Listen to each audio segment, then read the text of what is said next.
100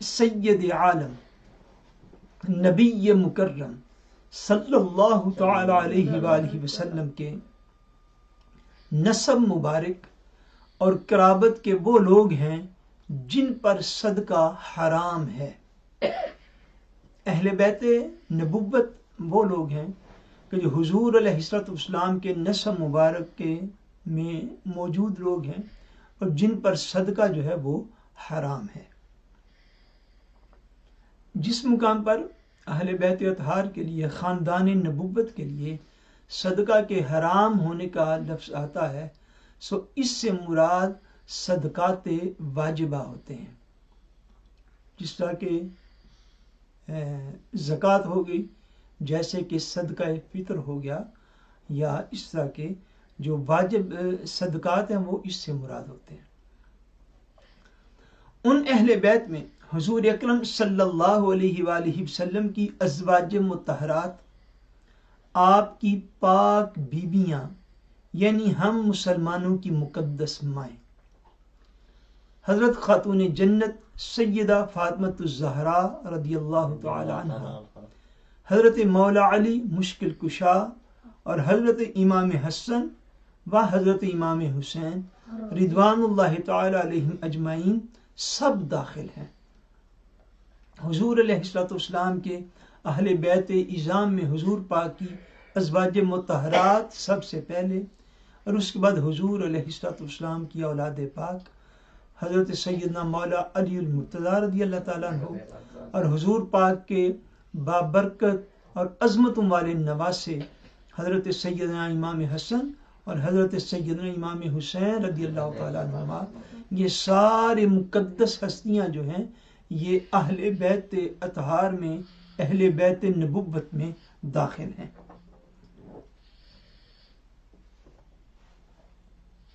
لیکن ازواج مطہرات کا مرتبہ سب سے زیادہ ہے اور ان کا اجر و ثواب سب سے بڑھ کر ہے۔ اور کچھ لوگوں کو یہ بھی ڈاؤٹ رہتا ہے بعض اوقات، معاذ اللہ، کہ حضور علیہ الصلوۃ والسلام کی جو مقدس ازواج ہیں، ازواج مطہرات ہیں، امہات المومنین ہیں، ان کے حوالے سے بعض لوگوں کو ڈاؤٹ رہتا ہے کہ پتہ نہیں اہل بیت میں وہ شامل ہیں یا نہیں۔ تو یہ چیز سمجھ لینی چاہیے، دلائل جو ہوتے ہیں قرآن مجید کے، احادیث پاک کے، ان کی روشنی میں بالکل سمپل اور سادہ ساری بات ہے کہ اگر ماں جو ہے وہ اہل بیت میں شامل نہیں تو اولاد اہل بیت کیسے ہو سکتی ہے؟ یہ ایک جنرل ساری چیز ہے، اور سمجھنے والے کے لیے اتنا بھی کافی ہے، اور نہ سمجھنے والے کے لیے قرآن و حدیث کے دلائل بھی تھوڑے پڑ جاتے ہیں۔ یعنی اگر مائیں جو ہیں وہی اہل بیت میں شامل نہیں معاذ اللہ، تو پھر اولاد اہل بیت میں شامل کیسے ہوگی؟ سو حضور نبی اکرم صلی اللہ علیہ وسلم کی تمام ازواج مطہرات جو ہیں، اور ہماری مائیں امہات المومنین وہ بھی اہل بیت ہیں، اور حضور علیہ الصلوۃ والسلام کی وہ سارے لوگ آپ کے خاندان کے نسب پاک میں جو شامل ہیں، جن کے اوپر صدقہ حرام ہے، وہ اہل بیت میں شامل ہیں۔ لیکن ان سب میں ازواج مطہرات کا مرتبہ سب سے زیادہ ہے اور ان کا اجر و ثواب سب سے بڑھ کر ہے۔ دنیا جہان کی عورتوں میں کوئی بھی ان کا ہم سر اور ہم مرتبہ نہیں ہے۔ ان سب میں جن کا ذکر پاک کیا گیا، ان سب میں ازواج مطہرات کا درجہ اور رتبہ جو ہے وہ سب سے بڑھ کر ہے، کیونکہ یہ قرآن مجید کی آیات سے یہ چیزیں ثابت ہیں کہ ان کا کوئی بھی ہم مرتبہ اور ہم سر جو ہے وہ ازواج مطہرات کا عورتوں میں کوئی بھی نہیں۔ اگر اوروں کو ایک نیکی پر 10 گنا ثواب ملے گا تو حضور علیہ الصلوۃ والسلام کی ازواج مطہرات کو ایک نیکی پر 20 گنا ثواب دیا جائے گا، دوسرے لوگوں سے دگنا اجر دیا جائے گا اللہ تبارک و تعالیٰ کی بارگاہ سے، دوسرے لوگوں سے دگنا ثواب دیا جائے گا اللہ تبارک و تعالیٰ کی بارگاہ سے۔ اس لیے عورتوں میں کوئی بھی ان کا ہم پلہ، ہم سر اور ہم مرتبہ نہیں۔ کیوں؟ کہ ان کے عمل میں 2 جہتیں ہیں، 2 ڈائریکشنز ہیں. کیا؟ ایک اللہ تبارک و تعالیٰ کی بندگی و طاعت، اور دوسرے رسول اللہ صلی اللہ علیہ وآلہ وسلم کی رضا جوئی اور اطاعت. کیونکہ ان کے عمل کی بھی دو جہتیں ہیں، اس لیے اللہ تبارک و تعالیٰ نے ان کا اجر و ثواب بھی بقیہ لوگوں سے زیادہ رکھا ہے. سو ازواج مطہرات جو نیکی کرتی ہیں ان کو ان کی نیکیوں پر برزخ میں، دنیا میں، حشر میں دوسرے لوگوں کی نسبت دگنا اجر عطا کیا جائے گا. دگنا جو ہے اللہ تبارک و تعالیٰ نے ان کے ساتھ ثواب کا وعدہ فرمایا ہے کہ ان کو وہ مرتبہ حاصل ہے جو کائنات میں کسی کو حاصل نہیں. ایک یہ کہ وہ اللہ تبارک و تعالیٰ کا حکم سمجھ کے اس کو فالو کرتی ہیں، اور دوسرا یہ کہ وہ حضور علیہ الصلوۃ والسلام کی رضائے خاص حاصل کرنے کے لیے وہ نیک اعمال کرتی ہیں. عقیدہ. اہل بیت کرام رضی اللہ تعالی عنہم مقتدا یعنی اہل سنت ہیں، یعنی ان کے رہنما ہیں، ان کے پیشوا ہیں.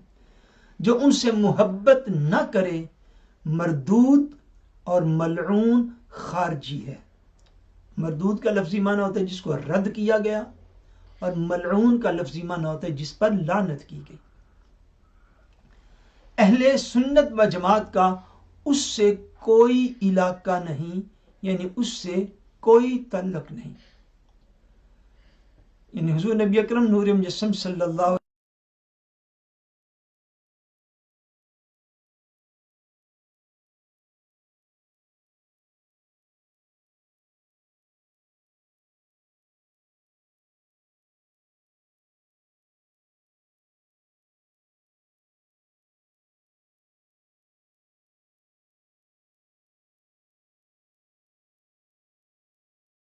حضرت عائشہ صدیقہ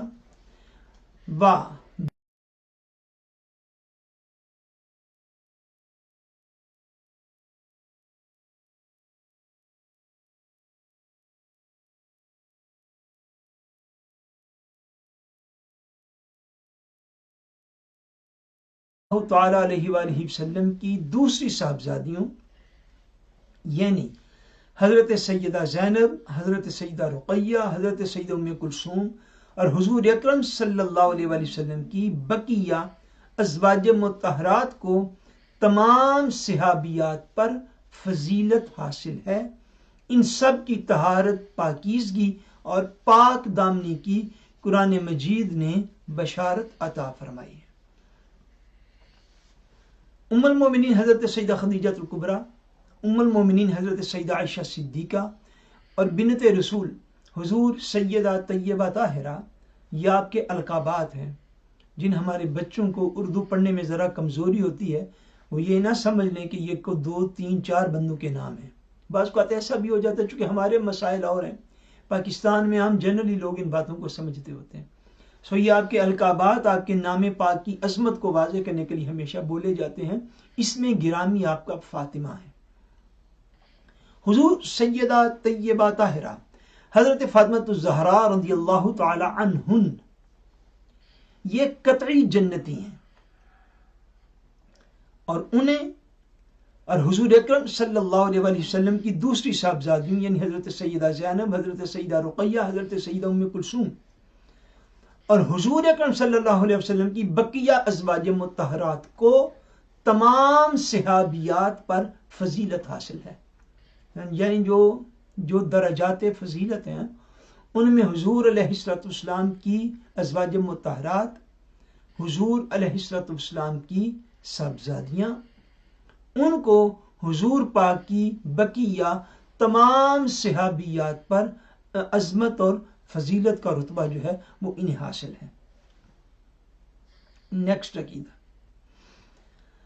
ام المومنین حضرت عائشہ صدیقہ رضی اللہ تعالی عنہ قطعی جنتی، قطعی کا مطلب فائنل،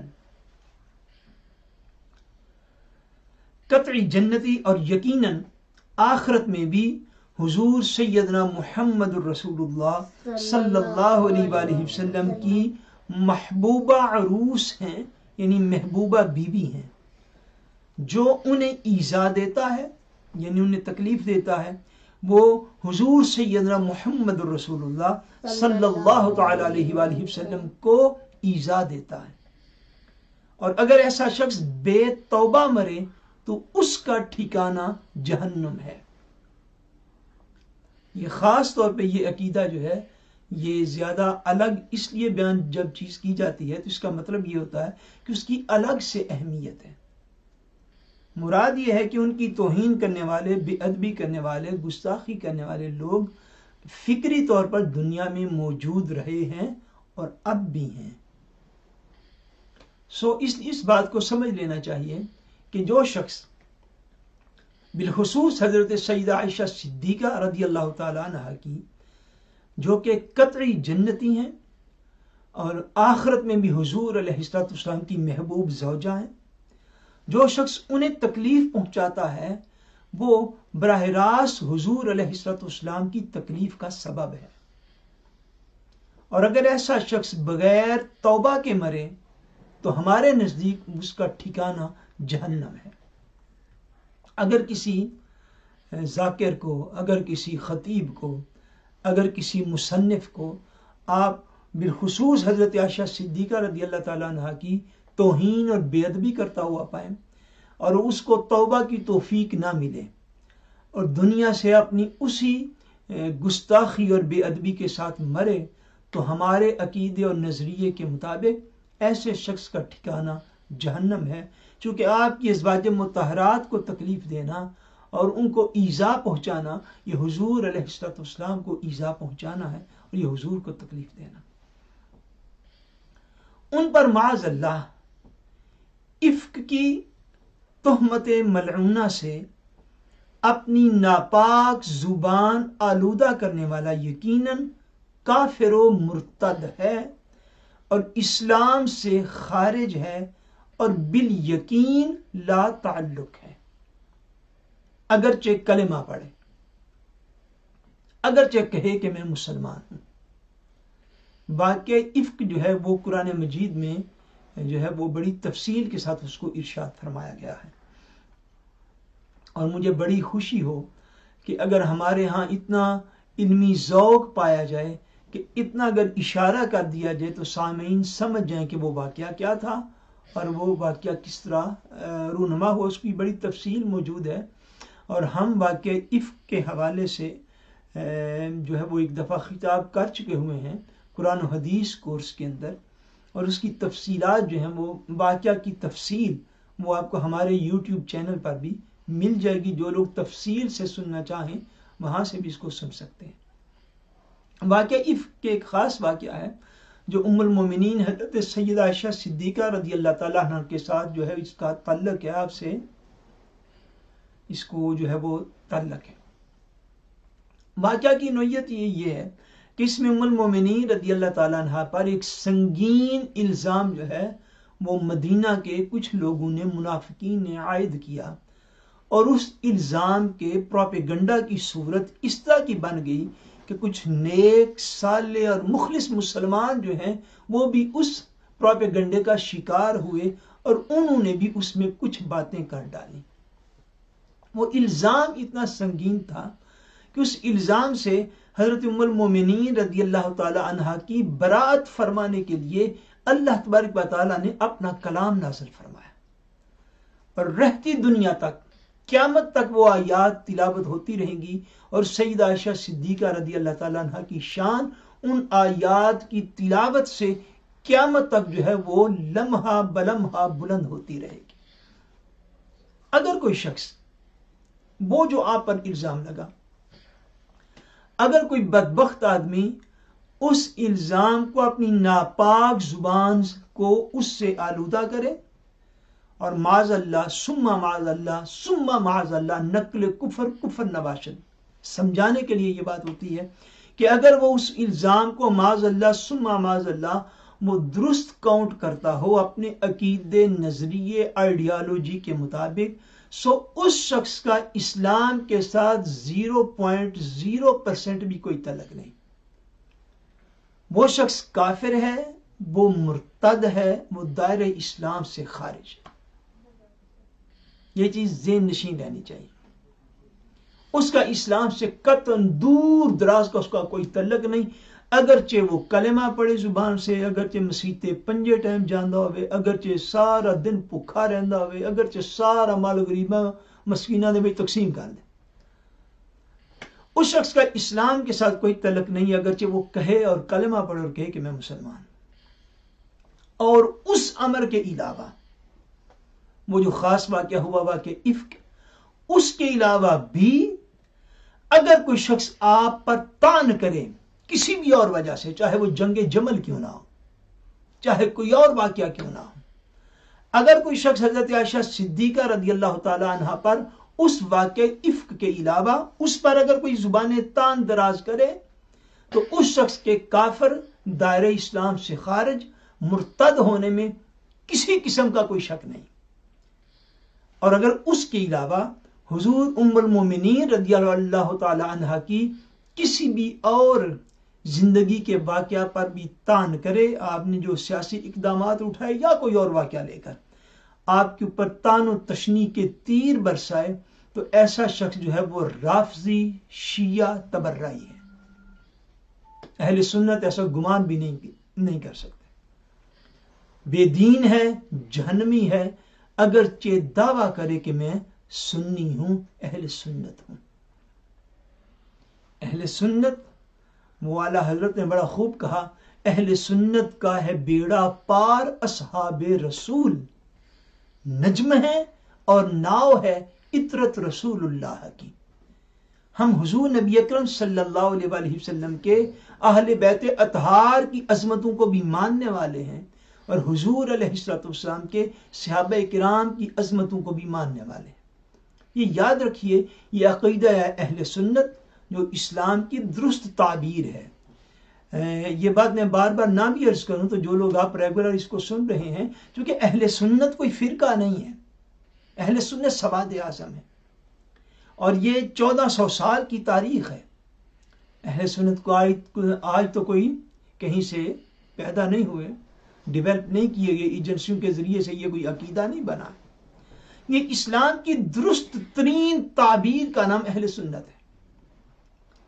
اور اہل سنت کبھی بھی صحابہ کرام رضوان اللہ تعالی علیہم اجمعین یا اہل بیت اطہار رضوان اللہ تعالی علیہم اجمعین کے جو آپس میں چند ایک مناقشات ہیں، ان میں ہم تو، آپ نے پہلے عقیدے میں پڑھا، ہم تو ان میں پڑھنا ہی حرام سمجھتے ہیں، ہم تو ان کے اوپر ڈسکس کرنا بھی غیر مناسب سمجھتے ہیں۔ یعنی تانا کرنا تو دور کی بات ہے، تانا دینا تو معاذ اللہ ہمارے ہاں ایسا ممکن ہی نہیں ہے۔ اب جو شخص ممبروں پر بیٹھ کر، مساجد میں بیٹھ کر، جامعات میں بیٹھ کر، امام بارگاہوں میں بیٹھ کر، مجالس میں بیٹھ کر، محرم کی مجالس میں یا دیگر موقعوں پر جب بھی موقع ہے، جو زبانیں تان دراز کرتا ہے، وہ یاد رکھ لیجیے وہ اپنے آپ کو اپنی زبان سے جو مرضی کہتا رہے، اس کا اہل سنت سے باہر طور کوئی رابطہ اور واسطہ جو ہے وہ نہیں رہ جاتا۔ نیکسٹ، حضرات حسنین کریمین، امامین جلالین، امام حسن، امام حسین رضی اللہ تعالی عنہما یقیناً عالی مرتبت، اعلیٰ درجہ کے شہداء کرام میں سے، ان میں سے کسی کی شہادت کا منکر، گمراہ، بددین اور خاسر ہے، یعنی خسارے میں اور نقصان میں رہنے والا ہے۔ حضور نبی اکرم صلی اللہ علیہ وسلم کے یہ دونوں نواسے یہ اعلیٰ مرتبہ پر فائز ہیں، اور اتنے اعلیٰ مرتبہ پر کہ حضور علیہ السلام نے ارشاد فرمایا، ان الحسن والحسین سیدا شباب اہل الجنہ۔ حضور نے فرمایا بے شک حسن اور حسین رضی اللہ تعالیٰ عنہما، فرمایا یہ جنتی جوانوں کے سردار ہیں، ان کے جنتی ہونے میں کوئی شک نہیں، کسی بھی صحابی رسول کے جنتی ہونے میں کوئی شک نہیں۔ اور پھر بعض صحابہ اتنے خوش قسمت ہوئے، بعض اہل بیت اطہار آپ کی خاندان کتنے خوش قسمت ہوئے کہ ان کو حضور علیہ السلام نے نام لے لے کر جنت کی بشارتیں دیں، جن میں حضور پاک کے یہ دونوں شہزادے بھی شامل، بلکہ ان کو جنتی جوانوں کا سردار فرمایا۔ نیکسٹ، یزید پلید، فاسق و فاجر، مرتکب کبائر تھا. یعنی یزید بدبخت جو ہے وہ فسق کرنے والا، اللہ تبارک و تعالیٰ کا نافرمان اور کبیرہ گناہوں کا مرتکب آدمی تھا. معاذ اللہ اس سے اور ریحانہ رسول صلی اللہ تعالیٰ علیہ وآلہ وسلم یعنی سیدنا امام حسین رضی اللہ تعالیٰ عنہما سے کیا نسبت ہے. اس لیے ہم جو ہے وہ بالعموم وہ اکٹھا ذکر جو ہے وہ کبھی بھی کرنے سے گریز ہی کرنا چاہیے. یعنی یزید بدبخت کا اور نواس رسول جگر گوش بطول شہید کربلا اور جنتی جوانوں کے سردار، جن کو حضور علیہ السلام نے ارشاد فرمایا کہ ہما ریحانتای من الدنیا، وہ لفظ یہاں پہ حدیث پاک کا لے کر آئے ہیں، وہ کہ حضور نے ارشاد فرمایا یہ میرے دونوں شہزادے حسن اور حسین یہ دنیا میں دونوں ہی میرے پھول ہیں. یعنی وجود اقدس ان کے ہیں پر ان سے خوشبو مصطفیٰ کریم کی آتی ہے. سو یہ دونوں حضور کے پھول ہیں. اب حضور کے جو پھول ہیں ان کا اور یزید بدبخت کا کیا مقابلہ اور کیا نسبت ہے اور کیا اکٹھا بندہ جو ہے وہ ذکر کرے. مگر واقعہ کربلا کی وجہ سے چونکہ یہ جس طرح دن اور رات ہوتی ہیں، جس طرح صحت اور بیماری ہوتی ہے، ہر چیز کا ایک اپوزٹ ہوتا ہے. سو اس لیے اس کا ساتھ جو ہے وہ عقیدہ جو ہے وہ ذکر کیا گیا ہے. ورنہ یعنی اس بدبخت کا اور جنتی جوانوں کے سردار کا کیا مقابلہ ہو سکتا ہے؟ کوئی بھی عقل مند بندہ ایسا گمان بھی نہیں کر سکتا. آج کل جو بعض تقیہ باز گمراہ کہتے ہیں، تقیہ باز یعنی وہ جو باتیں اپنے اندر اپنے عقیدے چھپا کے رکھتے ہیں اور وہ کہتے ہیں کہ ہم کسی حکمت کی وجہ سے لوگوں کے سامنے غلط بیانی کرتے ہیں، معاذ اللہ ثم معاذ اللہ، یا اپنے اصل عقائد کے اوپر پردہ ڈالتے ہیں. ایسے بدبخت آدمی کی صحبت سے بھی دور رہنا چاہیے. آج کل لوگوں کو بڑی ٹیکنیکس آ گئی ہیں اور لوگ بڑے بڑے عجیب کام تبلیغ کے میدان میں کر رہے ہیں. اللہ تبارک و تعالیٰ میں دعا کرتا ہوں کہ اللہ کریم مجھے، آپ کو، لیکن ہم سب کو ایسے لوگوں کے شر سے محفوظ فرما. کچھ لوگ ہیں جو یہ کہتے ہیں کہ ہمیں ان کے معاملے میں کیا دخل ہے. یہ جو واقع کربلا ہوا اس حوالے سے کہتے ہیں یہ آسان کی جی بھی لینا دینا، ہمیں کیا دخل ہے اس سے. ہمارے وہ بھی شہزادے اور وہ بھی شہزادے، معاذ اللہ ثم معاذ اللہ. ایسا کہنے والے بھی لوگ تھے. اللہ کا شکر ہے وہ کم ہو رہے ہیں، لوگوں کو اس حوالے سے کچھ شعور آ گیا. یعنی وہ معاذ اللہ ایک طرف حضرت سیدنا امام حسین رضی اللہ تعالیٰ عنہ کو اگر شہزادہ کہتے تو معاذ اللہ ساتھ ہی یزید بدبخت کو بھی شہزادہ کہتے. یہ بات کی جا رہی. ایسا بکنے والا، ایسا کہنے والا مردود ہے، خارجی، ناسبی، مستحق جہنم ہے. ناسبی بھی ایک گروہ تھا، اب بھی اس کے جو ہے نا وہ کچھ اشارے موجود ہیں. ان کی معروف تعریف یہی ہے کہ حضور علیہ السلام کے اہل بیت اطہار کے حوالے سے یہ گستاخ اور بے ادب لوگ. یزید بن امیہ وہ بدنصیب شخص ہے جس کی پیشانی پر اہل بیت کرام کے بے گناہ قتل کا سیاہ داغ ہے، اور جس پر رہتی دنیا تک دنیا اسلام ملامت کرتی رہے گی، اور تا قیامت اس کا نام حقارت و نفرت کے ساتھ لیا جائے گا. اس کو یہ بدبختی کافی ہے کہ قیامت تک جو ہے وہ یزید، اس کا نام ہمیشہ حقارت سے، نفرت سے اس کا نام لیا جائے گا، اور قیامت تک کے لیے اس کا نام لے لے کر اس کے اوپر ملامت جو ہے وہ کی جاتی رہے گی. یہ بدباطن حضرت امیر معاویہ رضی اللہ تعالیٰ عنہ کے گھر پیدا ہوا. یعنی یہ حضرت معاویہ رضی اللہ تعالیٰ عنہ کا بیٹا تھا. نہایت موٹا، بدنما، بد اخلاق، شرابی، بدکار، ظالم و گستاخ تھا. اس کی شرارتیں اور بےہودگیاں ایسی ہیں کہ جن سے بد معاشوں کو بھی شرم آئے. سود وغیرہ کو اس پلید نے علانیہ رواج دیا، اور مدینہ طیبہ اور مکہ مکرمہ کی بے حرمتی کرائی. البتہ اس پلید کو کافر کہنے اور نام لے کر اس پر لعنت کرنے میں احتیاط چاہیے۔ اس بارے میں ہمارے امام اعظم رضی اللہ تعالی عنہ ورحمۃ اللہ تعالی علیہ کا مسلک سکوت یعنی خاموشی ہے، یعنی ہم اسے فاجر و فاسق کہنے کے سوا نہ کافر کہیں نہ مسلمان، مگر یہ ضرور کہتے ہیں کہ اس کی حمایت کرنے والا اور اس کے مقابل حضرت سیدنا امام حسین رضی اللہ تعالیٰ عنہ پر گرفت کرنے والا ہرگز ہرگز سنی مسلمان نہیں ہو سکتا۔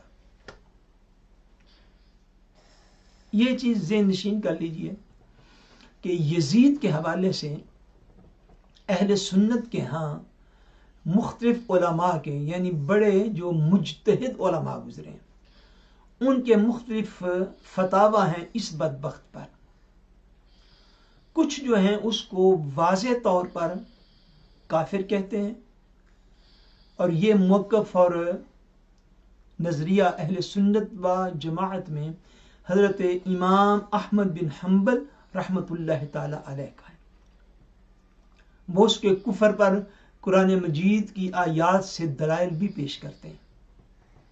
ہمارے امام الائمہ سراج الامہ حضرت امام اعظم ابو حنیفہ رحمۃ اللہ تعالی علیہ، آپ جو ہیں آپ کا فتویٰ جو ہے وہ یزید پر خاموشی اور سکوت کا ہے، جنہوں پنجابی کہندے ہیں، یعنی آپ اس کو یوں سمجھیں جس کو کہتے ہیں دفع کرو اس بندے کی گل کرنی، یعنی جس کو نہ نواسے رسول صلی اللہ علیہ وآلہ وسلم کو شہید کرتے ہوئے کچھ اس کو احساس ہوا، مدینہ طیبہ کی مقدس عورتوں کی حرمتیں پامال کرواتے ہوئے اس کو کوئی احساس نہ ہوا، مکہ مکرمہ پر حملہ کرتے ہوئے اس کی کوئی غیرت ملی نہ جاگی، تو ایسے بندے کا کیا ذکر کرنا۔ پھر بھی اہل سنت و جماعت میں اس حوالے سے آگے بھی دو نظریات ہیں اور دو فتاوی ہیں۔ کچھ اہل سنت علماء کا یہ خیال ہے کہ اس شخص پر نام لے کر لعنت کرنی جائز ہے، جس آپ عام لوگوں سے سنتے ہیں یزید لعین وغیرہ وغیرہ۔ کچھ لوگ وہ ہیں جو یہ ارشاد فرماتے ہیں، ان کا فتویٰ یہ ہے کہ اس کے اوپر نام لے کر لعنت نہ کی جائے بلکہ وصف کے ساتھ لعنت کی جائے، جو کہ قرآن مجید کا طریقہ ہے۔ قرآن مجید میں جو ہے وہ کسی بھی شخص پر شخصی طور پر بائی نیم لعنت جو ہے وہ موجود نہیں، یعنی قرآن کریم کا جو جنرل طریقہ ہے جہاں پر بھی لعنت کے الفاظ آئے ہیں وہ لعنت ہوتی ہے وصف کے ساتھ، یعنی جس نے کفر کیا فار ایگزامپل اس پر لعنت کا ذکر آپ کو مل جائے گا، جس نے شرک کیا اس پر لعنت کا ذکر مل جائے گا، یا دیگر امور پر جو قرآن مجید کے اندر موجود ہیں۔ یعنی بعض علماء یہ کہتے ہیں جو زیادہ محتاط ہیں، وہ یہ کہتے ہیں کہ یہ کہا جائے کہ جو شخص نواسے رسول حضور سیدنا امام حسین رضی اللہ تعالیٰ عنہ کی شہادت اور آپ کے قتل پر راضی تھا، ہر ایسے شخص پر لعنت ہے، یعنی بجائے ایک بندے کے اوپر لعنت ڈالنے کے اس میں سارے لوگ جس کے اندر ملوث تھے، اور ان میں سے جو بھی بندہ حضرت امام حسین رضی اللہ تعالیٰ عنہ کے قتل پر آپ کی شہادت پر راضی ہوا، جس نے حکم دیا، جس نے تلوار چلائی، جو راضی تھا، اس شخص پر بھی لعنت ہو۔ سو وہ نام لے کر لعنت کرنے سے جو ہے وہ پرہیز کرتے ہیں اور احتیاط کرتے ہیں۔ یہ تینوں موقف جو ہیں یہ اہل سنت و جماعت میں موجود ہیں۔ اب ہمارے ہاں جو موجودہ مذہبی کنڈیشن اور پوزیشن، جو موجودہ مذہبی حالت ہے، اور میں ایمانداری سے اس کا اگر تجزیہ کروں، اس کو انالائز کروں، تو جب ہم اپنے لڑکپن یا جوانی میں تھے تب بھی اہل سنت کے ہاں مذہبی طبقے کا یہ حال نہیں تھا جو اس وقت ہے۔ میں کوئی لگی لپٹی اس معاملے میں رکھنا نہیں چاہتا، مگر میں یہ خیال کرتا ہوں، اور یہ خالی میرا بھی خیال نہیں ہے، کہ اہل سنت و جماعت کی موجودہ جو مذہبی حالت عقائد کے اعتبار سے یہ پہلے سے زیادہ زوال پذیر ہوئی ہے. ہم پہلے سے زیادہ طبقات میں تقسیم ہوئے ہیں. ہم پہلے سے زیادہ کمزور ہوئے ہیں. عقائد کے بیان کے معاملے میں اب جو ہے نہ ہی کوئی وسعت قلبی موجود ہے، اور وسعت قلبی اس لیے نہیں ہوتی کہ وسعت علمی موجود نہیں ہوتی. جب علم وسیع نہیں ہے تو قلب کے اندر وسعت موجود نہیں ہوتی. میں یہ سمجھتا ہوں کہ اس معاملے میں اب ایک طبقہ جو ہے وہ اتنا مصر ہوتا ہے، اتنا اصرار کرتا ہے، اتنی وہ ضد کر لیتا ہے کہ وہ جب تک اپنے موقف کو درست ثابت نہ کروا لے وہ اگلے بندے کو جو ہے وہ 1% بھی گنجائش دینے کے لیے تیار نہیں. میں صرف اہل سنت کے مابین بات کر رہا ہوں. جو اہل سنت سے باہر ہیں وہ الگ طبقات ہیں سنت کے، ان کو الگ چھوڑ دیجیے. میں یہ عرض کر رہا ہوں یہ تینوں موقف اہل سنت و جماعت بڑے بڑے ائمہ کے ہیں. کچھ اس کو کافر کہتے ہیں، اس بدبخت کو. کچھ اس کے معاملے میں خاموشی جو ہے وہ رکھتے ہیں، سکوت رکھتے ہیں، بات نہیں کرتے. کچھ وہ ہیں جو نام لے کر لعنت کے قائل ہیں، اور کچھ وہ ہیں جو وصف کے ساتھ لعنت کے قائل ہیں. اور یہ چاروں موقف کہہ لیجیے، تین کی بجائے یہ چاروں موقف جو ہیں یہ اہل سنت و جماعت کے ہیں. اور اس میں سے جو بھی موقف کسی کو پسند ہو وہ اس موقف کو اختیار کر سکتا ہے، اور اس میں گنجائش موجود ہے، اور گنجائش کے الگ دلائل ہیں. اتنی بات ضرور ہے، یہ چیز ذہن نشین کر لیجئے کہ اہل سنت کے ہاں یزید کے اقدامات کا حامی کوئی طبقہ نہیں، اس کو اچھا کہنے والا کوئی بندہ موجود نہیں. آپ نے شروع میں پڑھا یزید پلید، فاسق، فاجر، مرتکب کبائر، یہ الفاظ آپ نے عقائد میں اور کسی شخص کے نام کے ساتھ تو نہیں پڑھے. یعنی اس کے لیے نرم گوشہ کوئی موجود نہیں ہے، اس کے لیے نرمی کا کوئی پہلو یہاں پر موجود نہیں ہے. یہ ضرور موجود ہے کہ اس کے اوپر لعنت کی جائے یا نہ کی جائے، اس کو کافر کہا جائے یا نہ کہا جائے، لیکن اس کو اچھا کہنے والا کوئی طبقہ موجود نہیں ہے اہل سنت و جماعت میں. اس لیے یہ چیز ذہن نشین کرنی چاہیے کہ اگر کسی طرف سے آپ کو یزید بدبخت کی کوئی حمایت ملے یا اس کے حوالے سے نرم گوشہ ملے تو ایسے شخص، ایسے عقیدہ اور ایسی جماعت سے دور رہنا چاہیے. وہ بدبخت آدمی تھا، وہ فاسق و فاجر انسان تھا، وہ کبیرہ گناہوں کا مرتکب انسان تھا، اور اس نے عالم اسلام کے سینے پر وہ زخم لگائے ہیں کہ جن کی ٹیسیں اور جن کا درد جو ہے وہ قیامت کی دیواروں تک اٹھتا رہے گا. اس کے حوالے سے نرم گوشہ جو ہے وہ اہل سنت میں موجود نہیں ہے علمی طور پر. اگر کہیں موجود ہو تو اللہ تبارک و تعالیٰ ایسے طبقہ سے ہم سب کو پناہ عطا فرمائے. مگر یہ ضرور کہتے ہیں، ہاں یہ بات ہوگی، رضا و تسلیم کی امتحان گاہ میں امام حسین رضی اللہ تعالیٰ عنہ اور ان کے متوسلین نے وہ ثابت قدمی دکھائی کہ عالم ملائکہ بھی، فرشتے بھی وہ حیرت میں آ گئے ہوں گے. اللہ تبارک و تعالیٰ ہمیں ان کی برکات سے ہم سب کو فیض یاب فرمائے. آگے بیان ہے ولایت کا بیان. چونکہ صحابہ کرام اور اہل بیت اطہار کے حوالے سے بیان یہاں پہ ختم ہوا تو میرا خیال ہے کہ اب ہم نماز عشاء کے لیے جب وہ وقفہ کر لیتے ہیں تو اس کے بعد انشاءاللہ نیا سبق جو ہے سبق نمبر 37 یہاں سے ہم انشاءاللہ تبارک و تعالیٰ آغاز کریں گے، اور ساتھ ایک دو ضروری پیغام بھی آپ لوگوں تک پہنچانے ہیں، ایک دو فاتحہ شریف بھی پڑھنی ہے. تو امید کرتا ہوں کہ انشاءاللہ تبارک و تعالیٰ نماز عشاء کے بعد جو ہے وہ پھر آپ لوگوں سے ملاقات ہوتی ہے. السلام علیکم ورحمۃ